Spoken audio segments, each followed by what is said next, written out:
up, everyone? It's me, the Double Taku, back again to talk about the episode 12 finale of Boku Dake ga Inai Machi, A Town Without Me. I finally just realized what the translation was for the anime, or erased, if you want to go that way. But I mean, wow, this series, it's over. I don't know how I feel about this, guys. This is the first series for me in this season that is technically completed. And wow, it feels like last week I was just watching the first episode. I was so invested in this series, but now, wow, like so much things has changed this anime. For one, just Satoru, my man, you are the best, because for one, you are a freaking genius. And he's still a manga artist, and he watches a whole bunch of anime, so Satoru's like my man, like anyone's man, dude. He's like us, basically. He likes anime and draws manga for a living. We have so much in common. Anyways, I mean, after that whole nonsense, like, cliffhanger ending in episode 11, you know, I was expecting to wonder, like, how is he gonna do this in episode 12? And, you know, in episode 12, he's confronting him on the roof, he regained his memories, and I love, like, all these, like, little hints and tidbits in this episode, where it's just, like, the hints and, like, these things from the anime, like I mentioned, like, oh, he touched the hand with the baby, and that's how he remembered his memories, because of one time he touched Hinazuki's hand as a kid.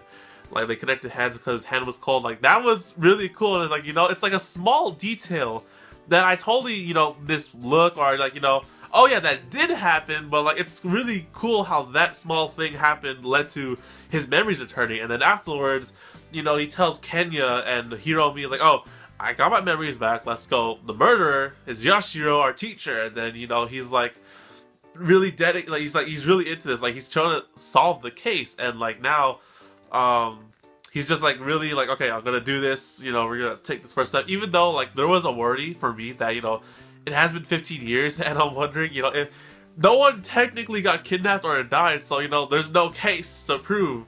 So like, you know, that's a good point for Satoru, is like, you know, oh, like how are you supposed to frame this murderer who didn't technically murder or kill anyone? He attempted it, but like, you know, so he's telling Yashiro on the roof, and you know, like, Satoru brings up some really good stuff, like, oh, Satoru sort of saw Yashiro as a father figure, and I saw that too, like, as a kid, because he really looked up to him, and that sort of did the thing where it filled the hole in his heart, yeah, basically.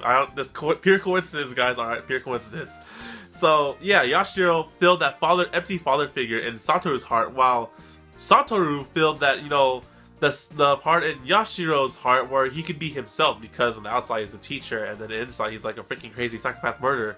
But Satoru was there to, like, you know, to draw that part out, and like that's why he kept him alive. And it was a pretty interesting, like, you know, like conversation, because, you know, this is the dude that's been messing with my plans, but even though he's been messing with my plans, he kept him alive for 15 years. He technically took care of him all those 15 years, and it's really weird to hate him in that time, because Satoru also says, like, you know, in that scene where on the rooftop when he's talking to him, he's like, oh, I don't really have that much hate towards you anymore, because, you know, all my friends who are alive, my mom isn't dead, and no one else knows the real you besides me. It's like, he brings up some good points, and it was like, considering, it was like, okay, maybe we can let him go, but no, we can't let him go. And it's so awesome, you know, like that whole, like, we learned so much about, like, the teacher in the little thing, because he had that whole spider web hang off of the head thing, and his animal pet Spice, and like how it's just like, it all connects, basically, and that's really awesome about this anime. So then afterward he tells us, oh, you can't live without me, because I am the one who fills the hole in your heart, and like, it's a well-played thing. And then Satoru, like, tries to freaking wheelchair off of the roof and like kill himself, but Yashiro saves him. And that basically sums up what Satoru says, like, everything about him filling the hole in his heart for Yashiro to be himself and his true self. He needs him alive, and that's so thing, because afterwards, like, Yashiro is like, admits it, and he lets Satoru go, and like, wow, did I really think he died, like, falling off the roof? And then Yashiro was about to go freaking leap of faith off the roof too. I was like, what the? Is this how the ending works in the manga? But no, Yashiro looks down, and you see all of Satoru's friends, his mom, and that one friend of his mom, the reporter, with a freaking, like, whatchamacallit, a bounce house or like a bouncy thing to catch him from his fall. Like, hold the phone here. He fell off his wheelchair and he landed on this thing from like, I don't know how big this hospital roof is, but whatevs, dude. He like freaking precisely landed. Luckily the wheelchair didn't hit him as he fell, landed on the safe cushion thing, which would have been bad. But I mean, like, I didn't technically expect that. Like, okay, I figured that he regained his memories and that he told Kenya and Hiro about the plan, but, you know, involving his mom and the reporter friend and how they were gonna do this, like, he had that cell phone in his pocket trying to record the message, sort of bluff thing, you know. I was like, oh, you're trying to record this conversation, and he took the phone away. And then this whole, like, I swear I've seen this in a movie, but I can't place my mind on which movie it was, where he does the thing where he falls off and there's a thing on the bottom waiting to catch him. And then Yashiro looks down and he's like, ah, this guy beat me, and then he's like, he gives up. He's like, no point in killing myself because he's not dead. He looks into the little puddle and he sees his own spider string attached to his head cut off, and like, just wow, like all these like little tidbits and details. And he gets arrested. Like, wow, like, it's so, wow, 12 episodes, but wow, oh my goodness, it went by so fast. And, you know, like, okay, that's the end of it, basically. They caught Yashiro, he's going to jail, the freaking Satoru can grow up now, and so much stuff happens in the epilogue. Thank you for having a good epilogue, Boku Dake, thank you. So, in the end, Satoru goes back to being a manga artist. He is a professional manga artist, and he's different from the first episode where he expresses himself and his ideas. He has an anime series. Like, dude, I respect that. He has a manga and he turned it to an anime adaptation. That's awesome. And then, yeah, I mean, like, that's funny too because he technically looks the same as a kid. He has like a similar looking color tone jacket. He wears a scarf. He has the glasses. Like, it looks like he hasn't changed at all.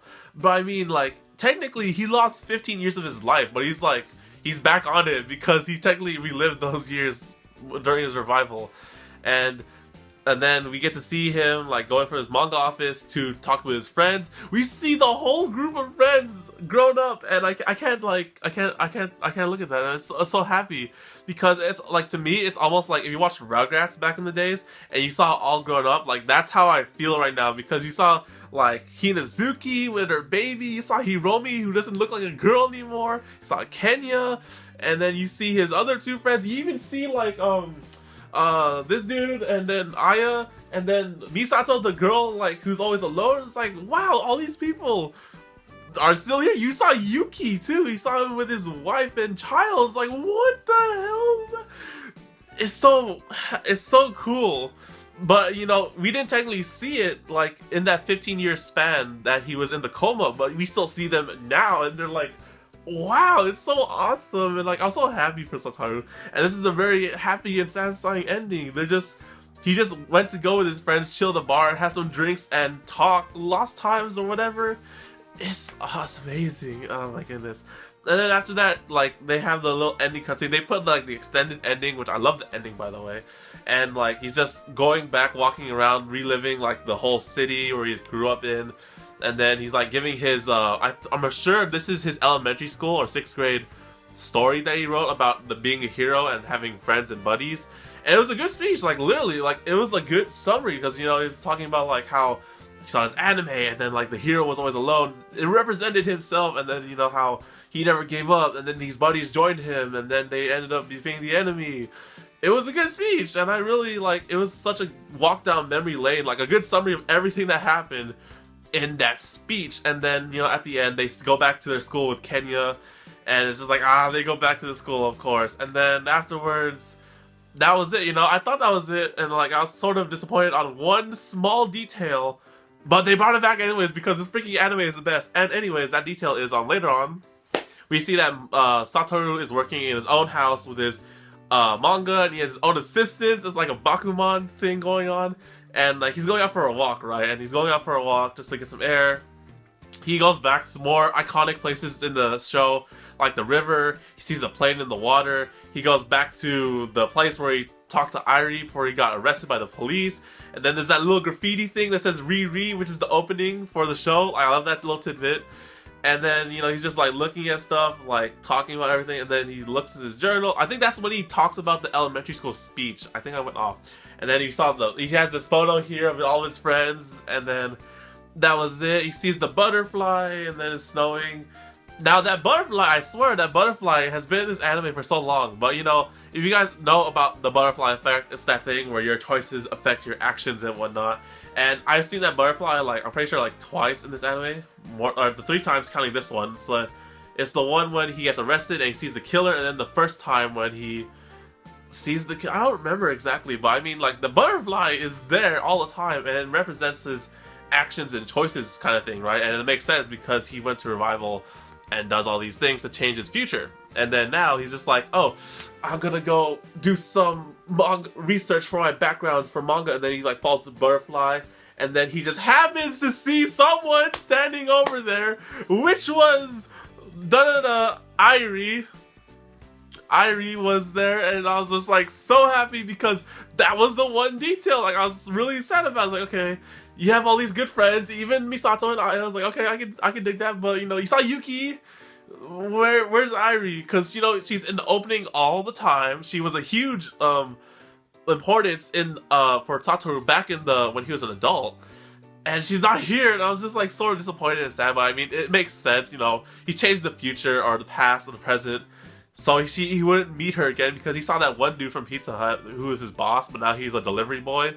He's like, you know, things changed, and you know, it's like, you know, he didn't see her and whatnot, but he did. He sees her, and she's a photographer, and she happened to go towards him to hide from the snow, and I was just clapping my hands to myself, and just like, yes, yes, and you know, like she's talking to him, I was like, oh, can I hide from the snow for you? It's sort of sad because she doesn't remember anything that he went through, but you know, we can dig that. It's okay. You can start from fresh, right?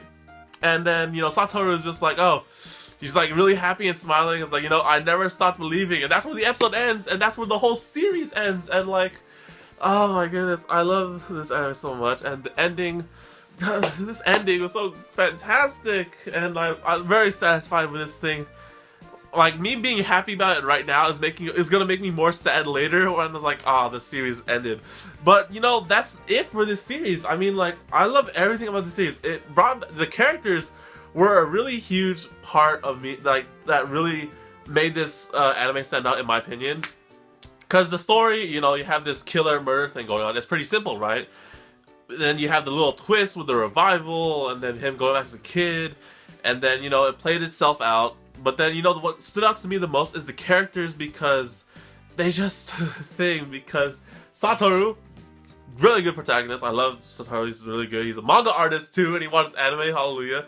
His little childhood friends, and like all the characters like from before he revived as a kid, like Irie and then the other people, his mom. They were really good characters, and I really enjoyed them. And then when he switched to a kid, we learned about his kid friends, and these kid friends were really cool, especially Kenya and Hiromi.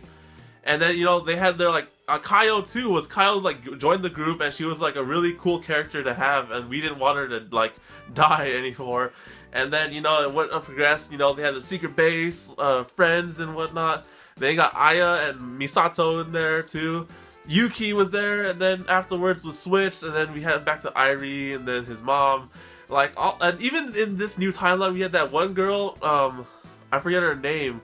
The one in the hospital, like, she was cool too, and like we only saw her for like 2 to 3 episodes, or no, 2 episodes technically, and like, yeah, like all these characters, I really like these characters so much, and like, you know, the story, it fit for the story, like everything, the music, I love the music, like it was really spot on, like every single time in this series when they have a cliffhanger ending and that play that dang song with like the ending, and like it pisses me off so much, but it makes me, I love it so much. The opening, I never skipped the opening once. Have you ever like checked that last episode, episode 11, the opening, Satoru's not in it, or no, episode 10 or 11, I forget. I think it was the last one, yeah. So Satoru's not in it. It's like, you know, Easter eggs, little small details. It's so amazing, and I really enjoyed this anime, and man, it's over. This will probably, I'm making a big if, but I'm probably sure that this might be my favorite series of this season. And you know, that's pretty early to say, but I mean, I never missed an episode of this, And this anime has made me pissed off the most during this season with all its cliffhangers, but I still love it. And yeah, I mean, like, wow. I mean, I want to read the manga. Like, every single thing that happened in this anime, from his mom getting murdered, to seeing Revival, to finding out who the culprit is, and then seeing the new future and Kaio and everyone, just all this, everything in this anime really got to me. And, like, I just really enjoy the show. And now it's over. But, you know, there's always more, guys. So anyways, thank you guys for watching this video. I hope you guys enjoyed, because this series was really good, and I really love this series a lot. Like the video if you like Boku Dake ga Inai Machi, because, you know, it's over now. But it was really amazing, and something for me to remember later on. Subscribe, because I still got a few animes on my sleeve. I know Gates is coming up soon, tomorrow technically, to finish that off. So subscribe, and I'll have more awesome anime reactions and videos for that later. Follow me on Twitter at the Domotaku, because if you want more of the Domotaku, who is this guy right here, then follow me on Twitter at the Domotaku, because Twitter is my bae and I am the Domotaku. And that's about it, guys. So I'll see you guys on the next video on the Domotaku anime channel. So take care, guys, and mata ne. Boku Dake.